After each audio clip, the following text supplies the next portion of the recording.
Shalom, salam sejahtera kembali bagi saudara dan saudari yang sudah bersama-sama di acara ibadah kita pada saat ini. Bersyukur kesempatan yang indah masih dapat diberikan pada kita semua untuk memperoleh kekuatan dari firman Tuhan. Dan untuk memulai acara ini, mari kita saat ini bersatu di dalam doa.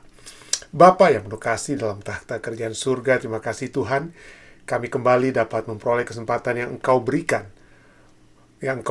untuk memperoleh kekuatan dari surga melalui pelajaran yang akan kami pelajari dari firman-Mu pada saat ini. Kami berdoa kiranya Roh Kudus Engkau akan menuntun hati dan pikiran kami, membuka hati dan pikiran kami untuk bukan hanya dapat memperoleh kekuatan dari apa yang kami pelajari, tetapi dapat menghidupkan juga dalam kehidupan kami. Terima kasih Engkau akan tentu saja membawa kami untuk dapat dituntun kepada kekuatan surga yang sudah Engkau sediakan. Inilah doa dan permohonan yang hamba bawa dalam nama Yesus Kristus, Tuhan dan Juru Selamat Nebus kami. Amin. Baik, seperti biasa kita melihat dulu kesimpulan pelajaran, bukan kesimpulan, mungkin ringkasan ya.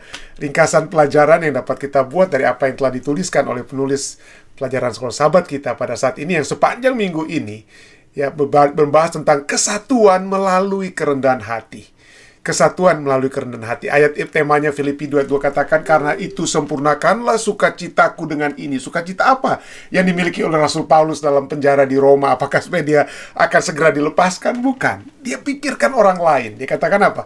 Hendaklah kamu sehati sepikir dalam satu kasih, satu jiwa, satu tujuan. Satu jiwa dan satu tujuan. Filipi 2 ayat 2. Dan pelajaran kita saat ini membahas tentang sumber kesatuan. Apa yang menjadi sumber kesatuan? Mari kita lihat ringkasan yang dapat kita buat dari pelajaran sahabat kita pada hari ini. Di sana dikatakan bahwa Rasul Paulus menegaskan bahwa sumber sejati kesatuan jemaat itu terletak pada sikap batin kita. Ya, satu pandangan kerohanian, perspektif rohani yang kita miliki ya. Sikapnya apa? Yang kita pikirkan dan kita putuskan ya, yaitu bahwa pikiran, perasaan dan motivasi hati ya. Dan bukan semata-mata pada perilaku lahiriah yang kita mau tunjukkan pada orang lain, menunjukkan persatuan, tidak. Harus sesuatu yang lahir dari dalam diri kita. Dalam Filipi 2:2 Paulus mengulang pesan yang sama dalam beberapa ungkapan untuk menekankan pentingnya kesatuan pikiran, kesatuan dalam kasih, tujuan, dan kehendak ya. Dan kesatuan sejati inilah ya, dimulai dari dalam. Kesatuan pikiran itu keputusan kita untuk memiliki pemikiran yang sama, mengasihi seperti kita telah dikasih dengan kasih yang sama dari surga. Jadi dimulai dari dalam, dari cara berpikir dan cara kita merasa, perasaan kita ya, yang dibentuk oleh Kristus. Ya, sumber Kristus, tapi kemudian dimulai dari cara kita menerima sumber tersebut ya, dalam membawa kita ke dalam kesatuan pikiran dan kesatuan kasih. Yesus sendiri menekankan bahwa akar dosa dan konflik itu berasal dari dalam hati kita. Pelajaran sahabat kita berbicara tentang orang muda, pemimpin muda yang kaya, yang tapi dia tidak ingin melepaskan segala hal yang melekat ke duniawi, yang melekat dalam dirinya. Nah inilah, jadi akar dari dosa itu konflik yang berasal dari hati. Dan ia menunjukkan bahwa ketaatan atau penurutan lahiriah tidak cukup jika hati masih terikat pada kepentingan diri dan hal-hal duniawi.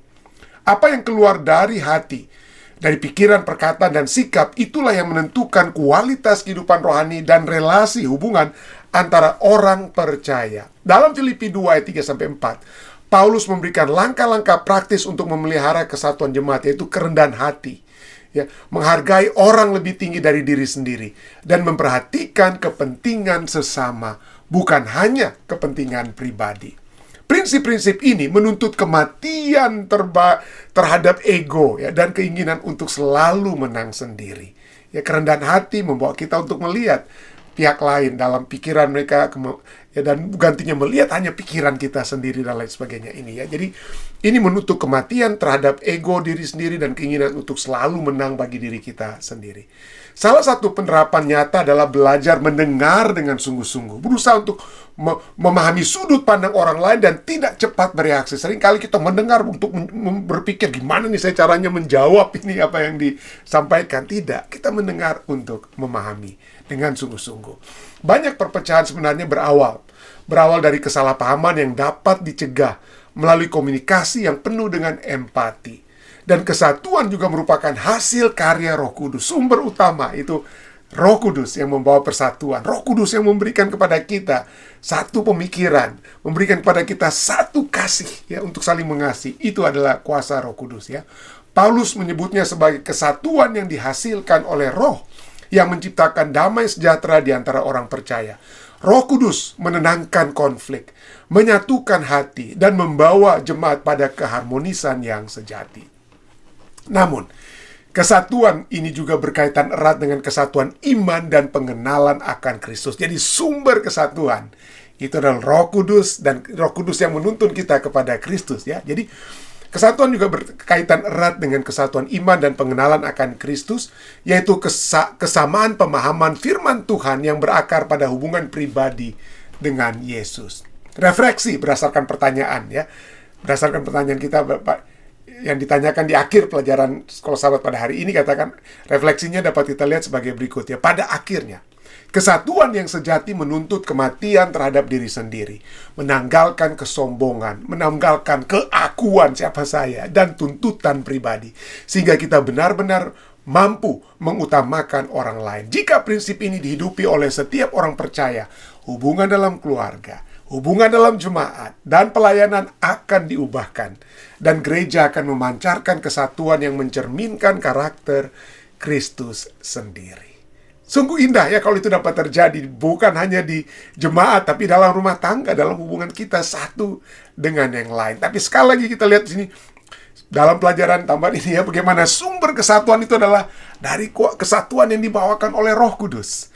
Dan kasih Kristus yang akan menumbuhkan iman ya lebih kuat pada Roh Kudus, menuntun kita kepada seluruh kebenaran, membawa kita untuk mempelajari firman Tuhan yang menunjuk pada Yesus, melihat bagaimana kerendahan hati Yesus, kelemah lembutan Yesus, kasih sayang Yesus.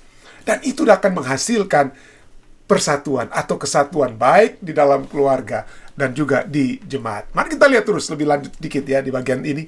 Sumber daripada kesatuan itu. Filipi 2:2 katakan, karena itu sempurnakanlah sukacitaku. Sudah ada sukacita, dia sudah menyatakan dia bersukacita kepada jemaat di Filipi ya. Tapi sekarang sempurnakanlah lebih ya, lebihkanlah ya. Sempurnakanlah sukacitaku dengan ini. Hendaklah kamu sehati sepikir dalam satu kasih, satu jiwa, satu tujuan. Nah, kenapa saya memberikan penegasan tanda merah kepada sehati sepikir, satu tujuan? Karena sehati sepikir dan satu tujuan itu berasal dari satu akar kata yang sama. Dalam bahasa Yunani, bahasa Greka, bahasa Perjanjian Baru, maka kata sehati sepikir satu tujuan itu berasal dari satu kata Greka yaitu phroneo ya. Phroneo itu katanya, yaitu apa ya? Yang artinya adalah memusatkan pikiran pada satu tujuan atau satu pikiran kepada satu hal yang sama ya. Itulah sehati sepikir, satu jiwa, dan satu apa? Satu tujuan ya. Dan ini satu ingredient. Kalau kita menyerahkan diri kita kepada Tuhan ya, belajar firman Tuhan, maka kita fokus kepada Yesus, dan Roh Kudus akan membawa kita untuk melihat diri Yesus Kristus. Dan itu bukan hanya menyatukan kita dengan Kristus, tetapi juga menyatukan kita dengan yang sesama.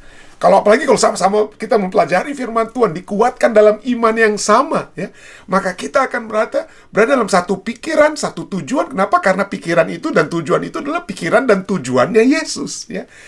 Tujuan daripada Yesus. Dan itulah, ini ingredient pertama ya. Kalau kita menerima sumber persatuan dari Yesus Kristus yang memberikan kepada kita sehati sepikir tersebut ya. Dan ini kita lihat ya. Sempurnakanlah sukacitaku dengan ini. Hendaklah kamu sehati sepikir dalam satu kasih, satu jiwa, dan satu tujuan. Phroneo ini muncul, kata phroneo ini kemudian menjadi kata yang seringkali dapat dikatakan menjadi kata inti, kata yang sering diulang-ulangi dari kitab Filipi. Misalnya Filipi 2:5, berapa ayat kemudian dari Filipi 2:2 katakan apa? Hendaklah kamu dalam hidupmu bersama ya, menaruh pikiran dan perasaan yang terdapat juga dalam Kristus Yesus. Jadi sehati sepikirnya kita, satu tujuannya kita. Karena apa? Karena itu merupakan pikiran dan tujuan daripada siapa? Yesus Kristus. Makanya kita satu. Kenapa? Kalau saya hanya memikirkan tujuan saya, pikiran saya, mungkin itu tidak akan pernah menjadi satu dengan saudara-saudari ya, dengan saudara-saudara kita yang lain, enggak. Tapi kalau pikiran kita dan tujuan kita itu merupakan pikiran dan tujuan Kristus, maka kita akan memiliki kesatuan. Ya. Satu pikiran, satu tujuan. Nah, Filipi 4 ayat 2 juga katakan ya, kita sudah pelajari waktu lalu bagaimana ada dua wanita di Filipi yang tadinya bekerja bersama-sama dengan Rasul Paulus, ya, melayani bersama.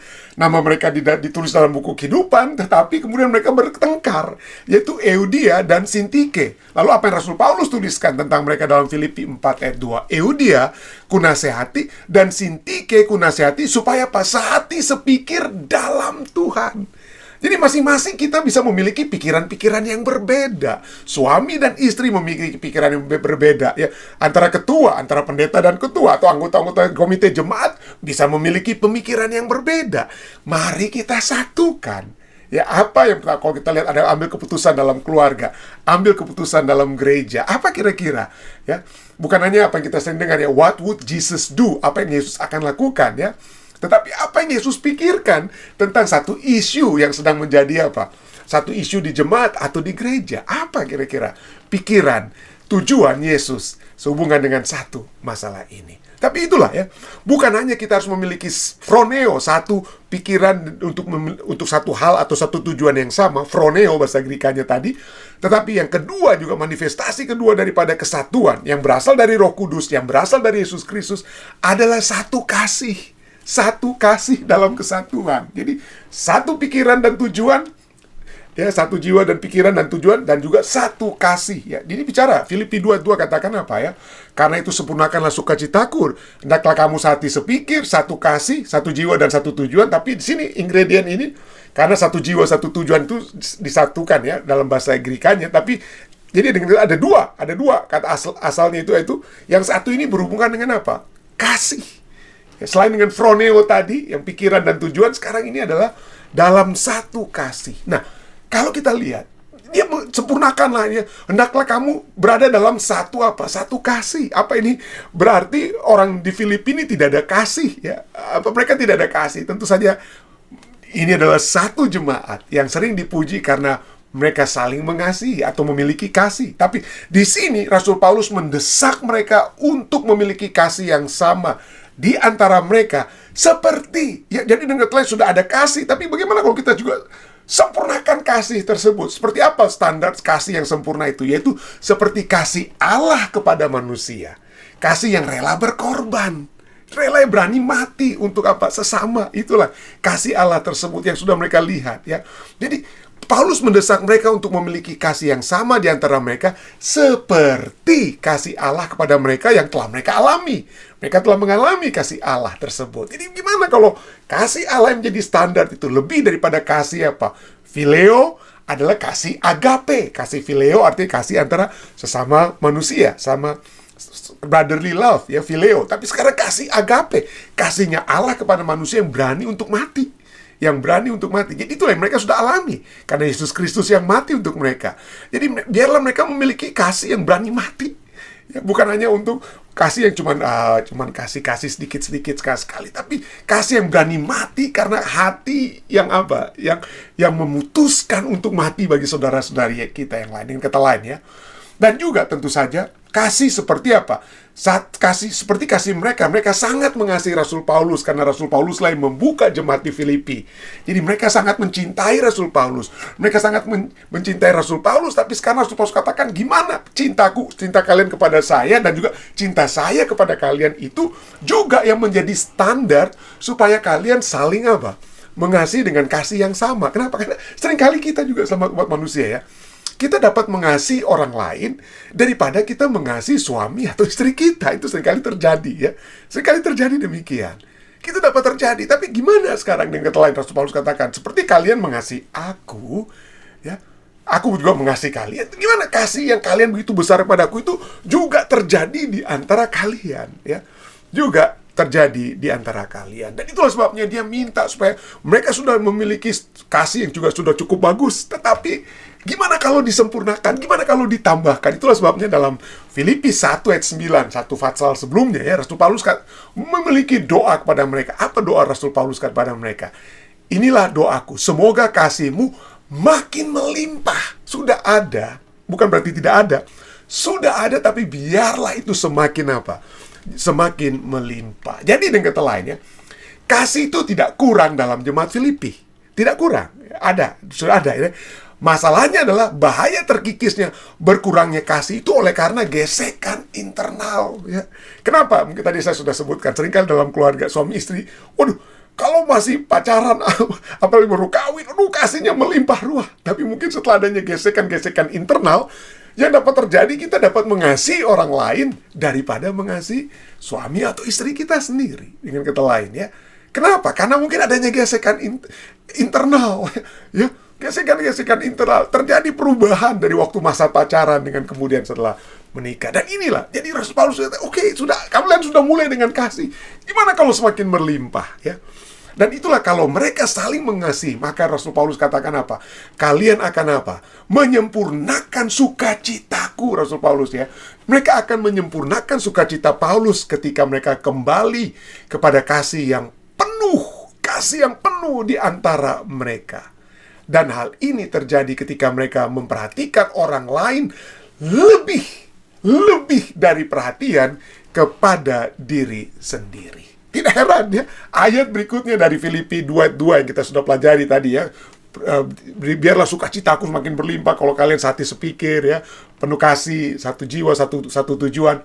Ayat ketiga dari Filipi 2 katakan apa? Hendaklah dengan rendah hati yang seorang menganggap yang lain lebih utama daripada dirinya sendiri. Wah, kita hidup dalam satu zaman, satu masa di mana cinta diri itu yang kita utamakan. Aduh, kita ingin ya, kalau kita sering mendengar orang-orang katakan, aduh kita harus lebih mencintai diri kita. Kalau kita tidak memperhatikan diri kita, maka kita akan berkekurangan, kita tidak akan memiliki sukacita. Ya, take care of yourself, perhatikan dulu dirimu, baru orang lain. Tapi ini dunia kita lihat semakin banyak produk-produk untuk dapat kita memperhatikan diri kita sendiri. Banyak teknologi-teknologi yang dibuat, gadget-gadget ya, yang dibuat supaya kita memperhatikan diri kita sendiri. Ya. Tetapi dunia seperti semakin merana, saudara ya. Karena pada saat kita lebih memperhatikan diri kita sendiri, di situ justru tidak ada sukacita, tidak ada kasih, tidak ada persatuan. Ada satu statement yang sering kita dengar, kita tahu siapa yang buat, tapi statement ini tepat sekali. Ya. Statement ini katakan bahwa love begins when someone else needs are more important than my own. Cinta dimulai ketika kebutuhan orang lain menjadi lebih penting daripada kebutuhan diri kita sendiri. Dunia kita saat ini sudah terbalik. Ya, kita kepentingan diri kita sendiri kita utamakan. Perasaan saya, kalau sampai kalian merusak perasaan saya, maka saya akan sakit hati. Gampang sekali sakit hati sekarang ya, gampang kali tersinggung ya. Orang tulis di wall Facebook, mereka mungkin bukan kena kepada kita, tapi kita seringkali merasa tersinggung. Ini mungkin tujuannya kepada saya nih ya, saya sedang dicerca, saya sedang disinggung nih. Jadi gampang sekali tersinggung saat ini saudara kita ya. Tapi cinta itu lebih dimulai ketika kebutuhan orang lain menjadi lebih penting daripada kebutuhan diri sendiri. Coba contohnya. Kenapa Anda pada mulanya mencintai, ya, mudah-mudahan sampai sekarang, pada mulanya itu sangat mencintai suami dan istri, atau waktu masih pacaran saling mencintai. Karena waktu masa pacaran, kita lebih memperhatikan pasangan kita daripada diri kita. Rela berkorban, berani mati, ya. Berani segala gunung tinggi, lautan luas, kita berani seberangi. Ya. Itu waktu masa pacaran. Waktu masa berani mengorbankan diri. Tapi begitu sudah kawin seringkali hilang gitu ya. Itu mulai hitung-hitungan pada saat kawin kita. Jadi hilang semuanya. Kita tidak lagi rela berkorban, tapi kita gantinya rela berkorban. Kita bilang, ini perasaan saya dong lebih dahulu. Tapi lihat, cinta dimulai ketika kebutuhan orang lain menjadi lebih penting daripada kebutuhan diri sendiri. Bahkan kita ada lagu-lagu cinta yang katakan, karena kita mencintai orang, kita relakan dia pergi. Kita relakan dia pergi. Waduh, kalau sudah menikah, kita segala sesuatu yang kita relakan hanya untuk diri kita sendiri daripada pasangan atau kebahagiaan orang lain. Inilah ya.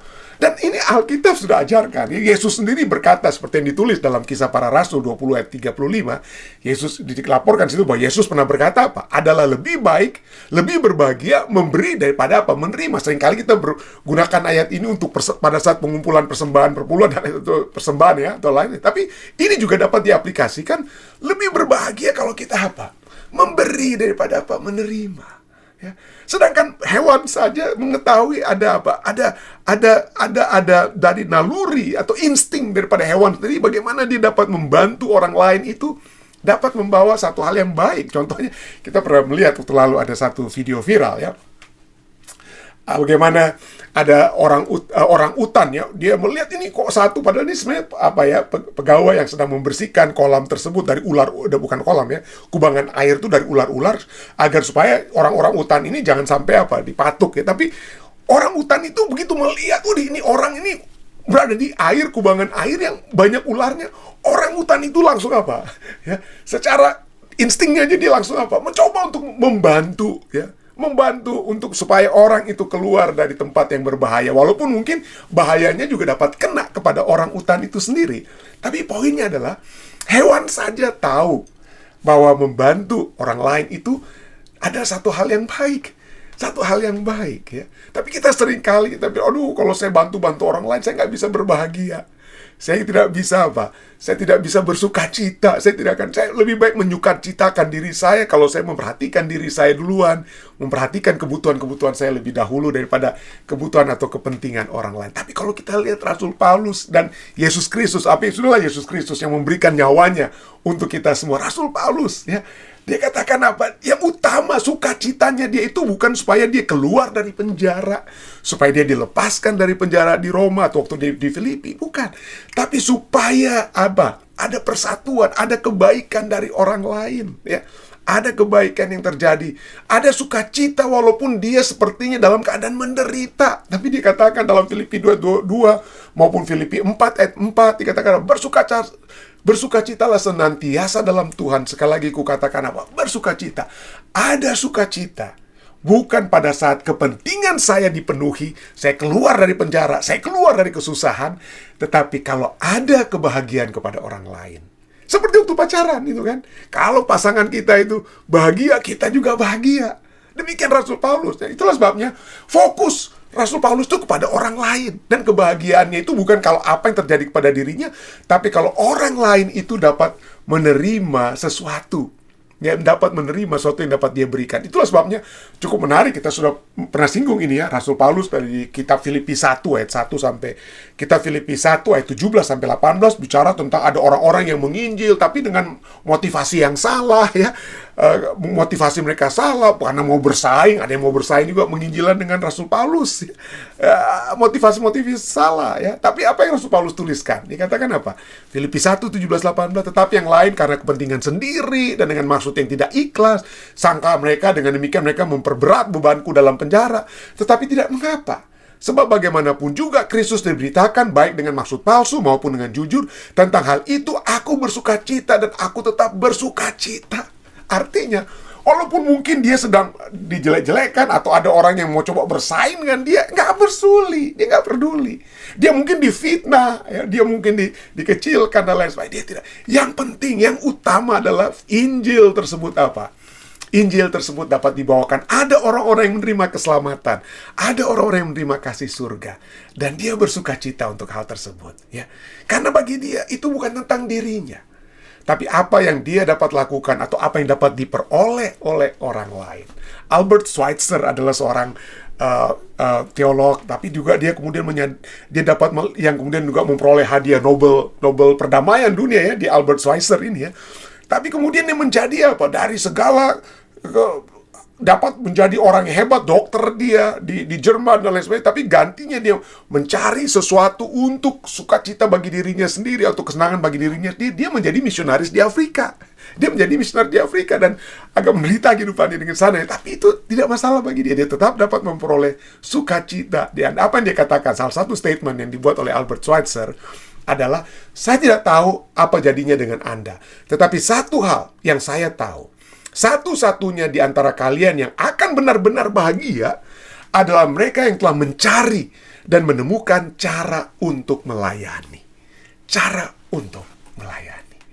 Dan inilah ya, kalau tujuan kita di jemaat, kalau tujuan kita di rumah tangga, bukan tentang perasaan saya, kepentingan saya, ya, kebahagiaan saya, tapi yang kita pikirkan bagaimana saya dapat membahagiakan orang lain. Ya, disitulah kita dapat menemukan sukacita yang sejati. Disitulah kita dapat berkata seperti Rasul Paulus, sempurnakanlah sukacitaku. Rasul Paulus yang berada dalam penjara berkata, sempurnakanlah sukacitaku pada saat kamu mau berdemonstrasi supaya aku lepas dari penjara. Bukan.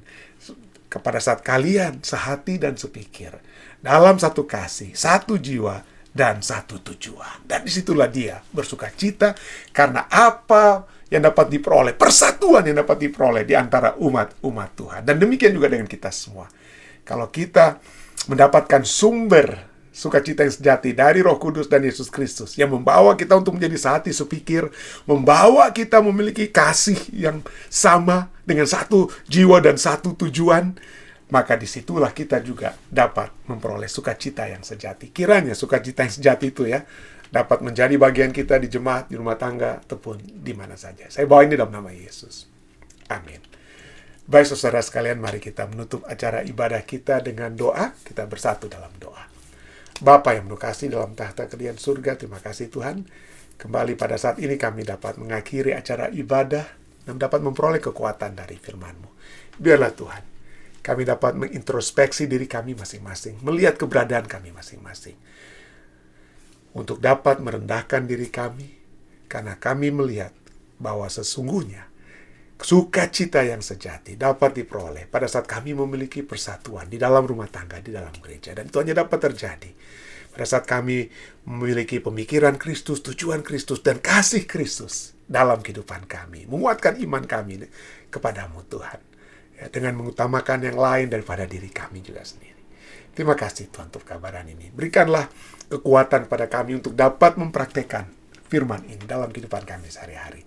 Berkatilah umat-umat Tuhan yang sudah berbakti pada saat ini. Kau mengetahui segala masalah, beban, kebutuhan-kebutuhan kami. Bantulah kami Tuhan. Masalah-masalah keuangan, masalah-masalah kesehatan, masalah-masalah hubungan di keluarga. Tuhan, Engkau akan menyertai kami. Berkatilah juga umat-umat Tuhan di Jemaat Fisdak. Berkatilah para pemimpin jemaat kami. Hamba berdoa bagi para ketua-ketua jemaat, Ketua Jamintan, Ibu Ellen Foni yang saat ini berlibur di Indonesia. Tapi Tuhan, biarlah Tuhan akan selalu menjaga mereka. Anak-anak juga Tuhan sudah percayakan kepada keluarga ini, Tuhan akan selalu menyertai. Demikian juga Ketua Lalaki dan Saudari Lucy, Lalaki Soputan di Indonesia saat ini, Tuhan akan selalu menyertai mereka. Hindarkan mereka dari bahaya, penyakit, atau hal tidak diinginkan. Kami juga berdoa juga bagi Ketua Aaron Manopo dan Seisi, kesehatan, kekuatan surga menjadi bagian mereka, menjadi bagian anak-anak mereka, Sean dan Alana. Kiranya Tuhan akan selalu mengukuhkan mereka. Demikian juga kami berdoa bagi Ketua Silvana Masilonda, kami berdoa bagi James yang ada di Indonesia, dan Ceci dan Joel yang di Amerika. Tuhan, satukanlah terus mereka, kuatkanlah mereka. Satu keyakinan, Tuhan akan hanya memiliki rancangan yang terbaik bagi keluarga ini. Berkati juga tentunya bendahara kami, Saudara Elisa Siregar, dan juga Ine dalam kehidupan mereka dan perjalanan mereka saat ini kembali dari California. Tuhan akan selalu menyertai mereka. Demikian juga dengan Clifton Su, Sekretaris Jemaat. Tuhan akan selalu menyertai Clifton. Di masa mudanya, dalam pekerjaannya, dalam kehidupannya, Tuhan akan selalu memberikan tuntunan yang pasti dari surga kepada Clifton. Terima kasih Tuhan. Sekali lagi hamba berdoa bagi kami semua yang sedang menundukkan kepala, dan biarlah penyertaan-Mu itu membawa kami tetap setia, bertumbuh dalam iman, bertumbuh dalam persekutuan dengan Engkau dan sesama, hingga kedatangan-Mu yang kedua kali. Inilah doa kami Tuhan. Inilah permohonan kami yang hamba bawa dalam nama Yesus Kristus, Tuhan dan Juru Selamat menebus kami. Amin. Terima kasih saudara sekalian yang sudah bersama-sama. Sampai bertemu kembali besok di waktu yang sama. Tuhan memberkati kita semua.